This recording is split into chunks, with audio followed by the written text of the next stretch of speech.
श्री स्वामी समर्थ। नमस्कार, मी मंगल तुम्हा सर्वांचं नवीन एका व्हिडिओमध्ये अगदी मनापासून खूप खूप स्वागत करते। माघ कृष्ण चतुर्दशी ही तिथी महाशिवरात्री म्हणून ओळखली जाते। देवांचे देव आणि तिन्ही लोकांचे स्वामी महादेवांचा हा सर्वात मोठा उत्सव असतो। महाशिवरात्रीच्या दिवशी जे व्यक्ती व्रतपालन करते, भगवान शिव आणि माता पार्वतीची मनोभावे पूजा करते, त्यांच्या सर्व मनोकामना पूर्ण होतात अशी मान्यता आहे। महाशिवरात्रीच्या दिवशी शिवलिंगाची विशेष अशी पूजा केली जाते। भगवान शंकरांना भोळा शंकर असेही म्हटले जाते, कारण उपासना केल्यावरती लगेच प्रसन्न होणारे आणि इच्छित फळ देणारे हे महादेव सर्वांचे कल्याण करणारे आहेत। तर आजच्या व्हिडिओमध्ये आपण महाशिवरात्री 2025 मध्ये नेमकी कधी साजरी करायची आहे आणि या दिवशी काय काय करतात, तारीख, मंत्र, पूजेचा शुभ मुहूर्त काय असणार आहे, तसेच महाशिवरात्रीला 4 प्रहरांमध्ये पूजा केली जाते, तर त्या 4 प्रहरांची शुभ वेळ काय असणार आहे, तर अशी संपूर्ण माहिती मी तुम्हाला आजच्या व्हिडिओमध्ये सांगणार आहे। तर त्यासाठी हा व्हिडिओ शेवटपर्यंत नक्की पहा। पण त्याआधी आपल्या चॅनलवरती तुम्ही नवीन असाल तर चॅनलला नक्की सबस्क्राइब करा। लगेच आजच्या व्हिडिओला सुरुवात करूयात। व्हिडिओला सुरुवात करण्याआधी कमेंटमध्ये ओम नमः शिवाय नक्की लिहा। तर महाशिवरात्रीचा हा सण दरवर्षी माघ महिन्यातील कृष्ण पक्षातील चतुर्दशी तिथीला साजरा केला जातो। असे मानले जाते की या दिवशी भगवान शिव आणि देवी पार्वतीचा विवाह झाला होता। असे म्हणतात की महाशिवरात्रीच्या दिवशी पृथ्वीवरील सर्व शिवलिंगामध्ये भगवान भोलेनाथ विराजमान असतात, त्यामुळे महाशिवरात्रीच्या दिवशी केलेली शिवाची पूजा अनेक पटीने लाभदायी असते। तर पंचांगाप्रमाणे बुधवार दिनांक 26 फेब्रुवारी 2025 रोजी महाशिवरात्री आलेली आहे। ही तिथी बुधवार दिनांक 26 फेब्रुवारी 2025 रोजी सकाळी 11:08 सुरू होत असून 27 फेब्रुवारीला सकाळी 8:54 संपणार आहे। अन्य व्रतामध्ये पंचांगानुसार सूर्योदयाची तिथी मानण्याची आपल्याकडे परंपरा आहे, परंतु महाशिवरात्री व्रतात निश्चित कालाला खूप जास्त महत्त्व असून या दिवशी करायचे शिवपूजन हे प्रदोष काळानंतर म्हणजेच रात्री केले जाते। म्हणजे 26 फेब्रुवारीलाच आपल्याला शिवपूजन हे निश्चित कालामध्ये करायचे आहे। महाशिवरात्रीचे शिवपूजन निश्चित कालामध्येच केलं जातं।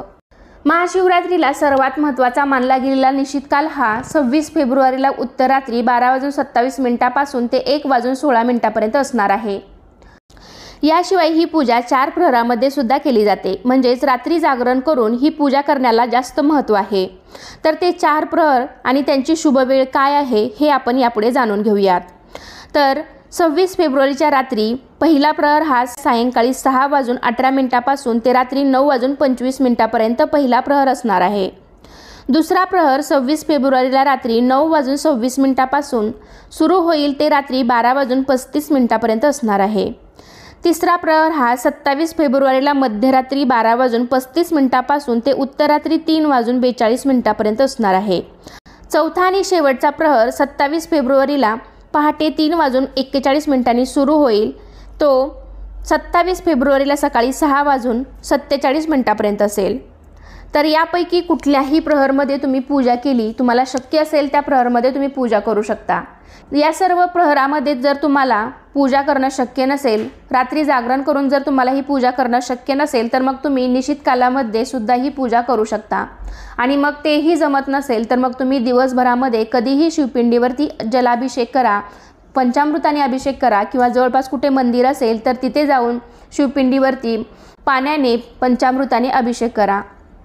तर या दिवशी लोक अगदी भक्तिभावाने भगवान शिव यांच्या शिवलिंगावरती अभिषेक करतात, बेलपत्र अर्पण करतात। या दिवशी महाशिवरात्रीचा उपवास केला जातो। काही लोक महादेवांचा ओम नमः शिवाय हा जप दिवसभर करतात।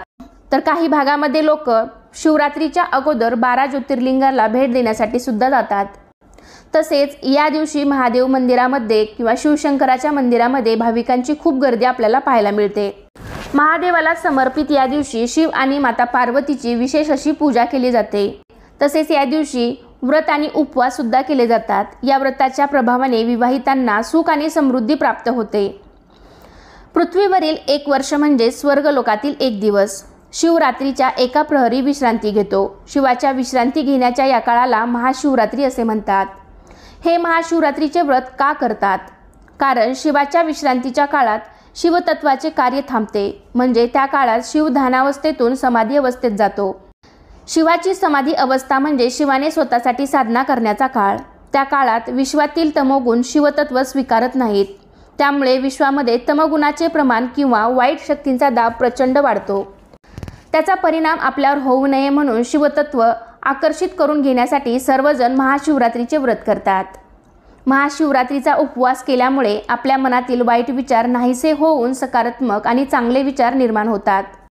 या दिवशी भगवान शंकराच्या केलेल्या सेवेमुळे आपल्या मनातील सगळ्या इच्छा पूर्ण होतात. या दिवशी कडक उपवास केला जातो. माता पार्वतीला भगवान शंकर यांना प्राप्त करण्यासाठी कठोर तपश्चर्या करावी लागली होती. महाशिवरात्रीच्या या दिवशी माता पार्वतीची ही तपश्चर्या सफल झाली, म्हणजेच त्यांचा विवाह भगवान शिवशंकरांशी झाला. म्हणून अखंड सौभाग्य प्राप्तीसाठी महिला महाशिवरात्रीचे व्रत करतात. या महाशिवरात्रीच्या दिवशी आपण जास्तीत जास्त महादेवाची सेवा करायची आहे. मग त्यामध्ये तुम्ही 108 वेळा ओम नमः शिवाय या मंत्राचा जप करू शकता किंवा वेगवेगळे भजन, गायन, वादन, कीर्तन अशा प्रकारच्या गोष्टीसुद्धा तुम्ही या दिवशी करू शकता. त्याचबरोबर ज्या ठिकाणी भगवान शिवाचे तीर्थक्षेत्र आहेत तिथे मोठ्या यात्रा भरतात. तसेच या दिवशी शिवशंकराला 108 बेलपत्र वाहून शिवनामावलीसुद्धा उच्चारली जाते. भगवान शिवाची ही सुद्धा सेवा तुम्ही या दिवशी करू शकता. तसेच महाशिवरात्रीची एक छोटीशी कथासुद्धा आहे. ज्यावेळी समुद्रमंथन झाले त्यात सृष्टीशी निगडीत सर्व महत्त्वपूर्ण गोष्टींची निर्मिती झाली, परंतु त्याचवेळी समुद्रमंथनातून हलाहल विष देखील बाहेर आले. या विषमध्ये ब्रह्मांडाला नष्ट करण्याची ताकद होती आणि या विषाला नष्ट करण्याची क्षमता केवळ भगवान शिवामध्येच होती. त्यामुळे त्यांनी हे हलाहल विष प्राशन करून ब्रह्मांडाला वाचवले. पण विष प्राशन केल्यामुळे त्यांचा कंठ निळा झाला व संपूर्ण देहाचा दाह होत होता.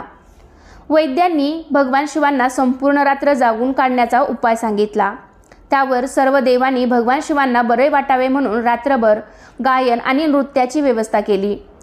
सकाळी महादेवांनी सर्वांना आशीर्वाद दिला आणि या संपूर्ण घटनाक्रमामुळे सृष्टी वाचली. म्हणून या दिवसाला महाशिवरात्री असे म्हटले जाते. अंगाच्या होत असलेल्या दाहामुळे भगवान शिवांनी या दिवशी तांडव नृत्य देखील केले होते. तर अशा प्रकारे महाशिवरात्रीच्या दिवशी जो कोणी भगवान शिवांची आणि माता पार्वतीची पूजा मनोभावे करेल त्यांच्या सर्व मनोकामना पूर्ण होतील. तर अशा प्रकारे तुम्ही सुद्धा येत्या महाशिवरात्रीला भगवान शिवाची उपासना नक्कीच करा. तुम्हाला सुद्धा त्याचं इच्छित फळ नक्की मिळेल. तर कसा वाटला तुम्हाला आजचा व्हिडिओ नक्कीच कमेंटद्वारे सांगा. व्हिडिओ आवडला असेल तर व्हिडिओला लाईक करा. तुमच्या फ्रेंड फॅमिलीमध्ये हा व्हिडिओ शेअर करायला विसरू नका. आणि आपले व्हिडिओ तुम्ही पहिल्यांदाच पाहत असाल, चॅनेलवरती पहिल्यांदाच व्हिजिट केली असेल तर चॅनेलला नक्की सबस्क्राईब करा. चला तर पुन्हा भेटूया अशाच एका छानशा आणि माहितीपूर्ण व्हिडिओमध्ये. तोपर्यंत सर्वांना श्री स्वामी समर्थ. ओम नमः शिवाय.